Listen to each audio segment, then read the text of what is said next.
Nombreux sont ceux qui ont des projets, des idées business, mais qui ne savent pas comment faire pour trouver le financement. D'autres ont même déjà des activités, des business qui fonctionnent et ils souhaitent passer à une autre dimension, level up, mais ils ne savent pas comment trouver le financement pour faire grandir leur activité. Dans cette vidéo, je vais partager avec toi des moyens de se faire financer, des sources de financement. Donc reste jusqu'à la fin de la vidéo car la dernière source de financement est juste violente. On se dit à tout de suite.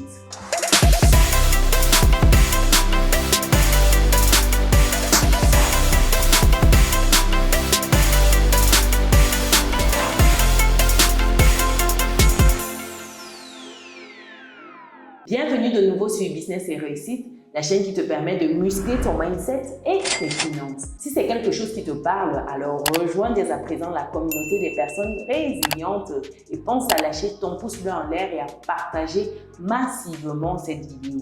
Si tu me découvres pour la première fois, je suis Chinel Nana, je suis entrepreneur, investisseur en France et en Afrique depuis quelques années. Et ma passion au quotidien, c'est de te voir atteindre ton indépendance financière, ta définition à toi du bonheur. C'est dans ce but que je partage avec toi mon petit livret qui te donne 10 idées business que tu peux lancer aujourd'hui avec ou sans capital de départ. Le livret est disponible dans le descriptif de cette vidéo. Alors, comment se faire financer lorsqu'on est dans la diaspora ou lorsqu'on vit en Afrique pour son projet ou pour faire grandir son business? Première chose ici, c'est d'aller voir la banque. Mais avant cela, il faut vous assurer que votre projet, votre business a déjà un certain nombre de prérequis validés. Il faut déjà avoir validé certaines steps. Je m'explique. Vous ne pouvez pas aller demander un financement bancaire et avoir un projet qui n'a pas encore été éprouvé.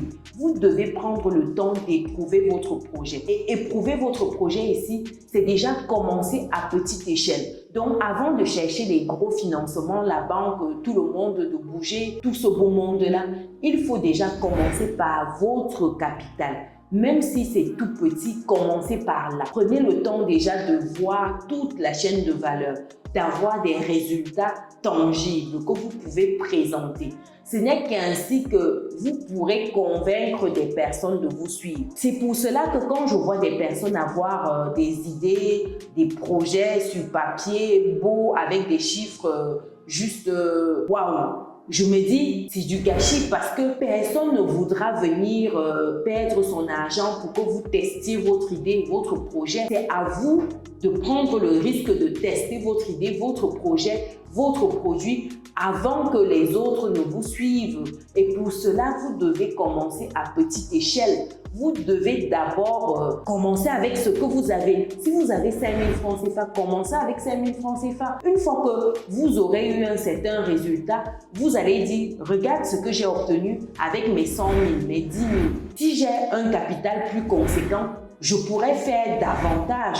Et ce n'est qu'ainsi que les gens vont vous accorder une certaine crédibilité. Donc, la base ici, avant même de chercher les financements, c'est d'éprouver votre projet, d'avoir des résultats tangibles. Une fois que vous avez ces aspects validés, vous allez voir votre banque. Premier point, allez voir la banque. La banque, c'est le moyen par excellence de lever les capitaux, surtout lorsqu'on est en Occident. Parce que c'est plus facile. Les garanties demandées sont moins drastiques que ce qu'on demande ici en Afrique. Donc, allez voir la banque. Et lorsque vous allez voir votre banque, elle va vous demander un certain nombre de garanties, un certain nombre de preuves, j'ai envie de dire, raisons pour lesquelles elle devrait financer votre business pour grandir.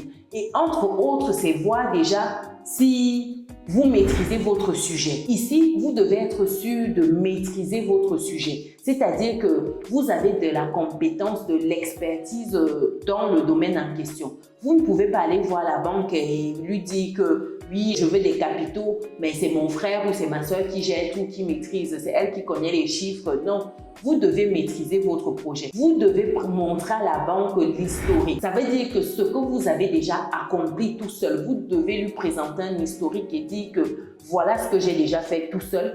J'ai fait ça en 2019, ensuite en 2020, 2021. En 2022, je veux passer à une autre dimension. Là, elle voit que vous grandissez progressivement. Donc, si elle lorsqu'il injecte son capital, vous allez juste exploser. Donc, montrer cette historique-là, d'où l'importance de ne pas rester dans l'informel, de ne pas faire du black. Il y a trop de personnes qui sont des spécialistes du black. Et quand tu leur dis, mais c'est dommage, tu te prives des leviers comme la banque pour aller très vite. Ces personnes vont te répondre, je ne veux pas payer trop d'impôts.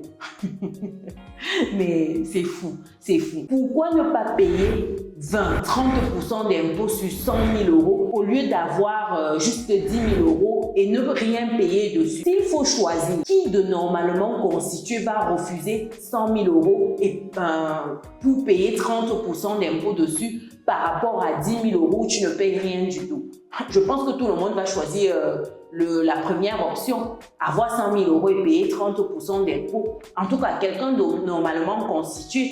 Donc, dire qu'on ne veut pas payer trop d'impôts, raison pour lesquelles on reste dans le black, c'est pas bon, c'est pas bon. Il faut faire les choses dans les règles de l'art. Vous légalisez les documents de la société, à prendre un comptable si besoin, prendre la peine d'avoir l'historique de vos factures, de vos commandes, tout et tout. Ça va donner confiance à la banque de vous suivre. C'est très important ici. Et ensuite, vous devez montrer en fait le capital humain que vous avez dans le sens où vous savez gérer un projet, vous savez rallier les gens à votre cause, vous savez vendre votre projet. Très important. Vous devez être un bon commercial ici pour que la banque puisse adhérer. Donc, voilà déjà les points que vous devez valider pour que la banque puisse vous suivre. Donc, premier moyen, aller vers les banques. Deuxième moyen ici, c'est d'aller vers vos amis. Lorsque ton projet est intéressant, tes amis sont les premiers qui peuvent investir dedans. Après, il faut encore avoir des bons amis parce qu'il y a des amis qui ne sont pas contents de vous voir avancer, de vous voir grandir, de vous voir lancer un business et qu'il est florissant. Donc là, quand vous avez ces amis-là, c'est des amis toxiques, il faut vous en séparer. Mais quand vous avez de bons amis et que vous avez un projet intéressant, vos amis doivent pouvoir y injecter. Parce que si ton ami déjà n'est pas capable de mettre 1 franc, si c'est un bon ami, j'entends, n'est pas capable de mettre 1 franc dans ton projet ou ton business, il faut te poser des questions. Est-ce que vraiment le business tient la route? Parce qu'il y a des amis, il ne veut pas te froisser, mais il te dit de manière politique que non, peut-être il n'a pas d'argent et tout. Pourtant, il a bien et tu sais, mais il veut juste pas mettre son argent dans un projet foireux pour détruire votre amitié. Donc, vos amis doivent pouvoir investir dans votre projet. C'est une source de financement. Votre famille. Je connais des familles qui se sont mobilisées pour un projet, pour un business, pour propulser un business, pour lancer un business, pour un projet par exemple d'envoyer un enfant en Occident. Des familles se mobilisent et cotisent pour l'enfant. Enfin, ça c'est encore quand vous avez des bonnes familles. Quand vous avez des frères, des sœurs, des cousins, des tantines qui sont solidaires, qui veulent vous voir avancer. Parce que si vous n'avez pas des familles qui sont intéressantes, ça rejoint un peu le point des amis. Si c'est des familles toxiques, c'est encore un autre débat. Mais quand vous avez des familles intéressantes, vous pouvez lever les capitaux dans votre famille. C'est un moyen d'avoir le financement pour son projet, pour son activité qui est croissante. Donc, allez-y auprès de vos familles pour lever ces capitaux-là. On a vu des familles africaines faire des miracles pour des business d'un des leurs. Donc, pourquoi pas vous également? Allez-y faire un tour dans vos familles. Quatrième point ici, en termes de levée de fonds, vous pouvez passer par des business angels. Donc, c'est des investisseurs, des financiers. Donc, vous avez votre projet, vous avez votre activité, vous allez voir ces personnes-là en leur expliquant, en montrant les chiffres, un peu comme avec la banque, c'est le même principe. Vous déballez tout et elles verront dans quelle mesure elles peuvent investir dans votre business et surtout ce qu'elles prendront en retour. Parce que ça encore, lorsqu'on ouvre son capital ou on ouvre son business à des investisseurs, il faut être prêt à gérer d'autres revers. Entre parenthèses, comme revers qu'on peut avoir, c'est le fait d'avoir des personnes qui surveillent votre business, qui vous donnent des directions qu'elles souhaiteraient que vous preniez. Donc, quand vous avez déjà ouvert, par exemple, votre société à des investisseurs qui ont des parts de votre société, ces investisseurs-là ont droit de regard sur votre activité Elle, par exemple, si vous vous retrouvez à avoir 40, 60%, 50, 50, elle peut vous dire, ces investisseurs peuvent vous dire, non, je ne veux pas que tu aies telle stratégie. Je ne veux pas que tu ailles dans tel milieu, etc. Et c'est comme cela que vous vous retrouvez à perdre la quintessence même de votre business. Vous sentez que ce n'est plus trop ça. C'est pour cela qu'il faut vraiment bien jauger cet aspect-là avant de faire appel à ces investisseurs-là et surtout être sûr qu'on est prêt à lâcher un peu du lest avec son bébé parce que son business, c'est vraiment comme son bébé. On y met du cœur, on y met son temps, son argent, son énergie pour que le bébé commence à marcher, à ramper, marcher, courir. Donc, il faut être prêt à lâcher un peu son bébé et le faire garder par d'autres personnes. Donc, il y a cet aspect-là. Comme autre moyen d'avoir des capitaux, c'est de passer par du crowdfunding, c'est du financement participatif. Donc, ça existe également. Vous pouvez faire appel à ces plateformes-là et ça vous permet de lever le capital dont vous avez besoin. Vous avez comme dernier moyen, enfin, dernier pour moi, je pense que vous pouvez encore lister dans les commentaires, n'hésitez pas à nous dire d'autres moyens, la tontine. La tontine, c'est un puissant moyen de lever le capital pour un business ou pour démarrer dans une activité. Surtout lorsqu'on est en Afrique et qu'on sait que c'est difficile d'obtenir le financement bancaire. On a des familles qui souvent n'ont pas d'argent, tout le monde se débrouille, c'est compliqué. On a des amis qui ne s'en sortent pas plus que ça. Qu'est-ce qu'on fait dans ce contexte-là? On va à la tontine. La tontine ici, c'est des personnes qui se regroupent dans le but de mettre en commun, que ce soit des espèces ou que ce soit des services, afin que chaque membre profite à son tour, ou alors que ce soit à finalité d'un projet ou d'un business.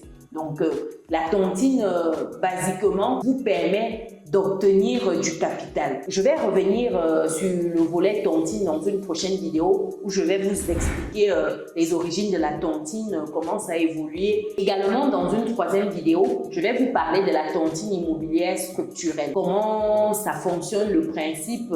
Également, vous faire part de notre projet de tontine immobilière structurelle qu'on lance avec l'Académie des Résilients. Académie dont vous avez accès si vous allez sur business-et-réussite.com, vous cliquez sur Académie, vous complétez vos informations et vous choisissez votre palier. Donc, le moment venu, vous pourrez level up avec nous, avec ce volet tontine immobilière structurelle, si c'est quelque chose qui vous intéresse. Donc, voilà des moyens que vous avez de lever des capitaux. Dites-moi dans les commentaires si vous avez déjà utilisé un de ces moyens-là pour lever des fonds pour votre business, pour votre activité. J'espère que la vidéo vous a plu. Pensez à lâcher votre pouce bleu en l'air, à partager massivement cette vidéo, car ça va aider les personnes qui sont tout le temps en train de chercher les financements, d'ouvrir les yeux sur les possibilités qui s'offrent à elles. Pour les personnes qui ne sont pas encore dans notre belle communauté de résilients, je pense que c'est le moment de cliquer sur le bouton, d'activer la cloche de notification pour ne rien louper des prochains contenus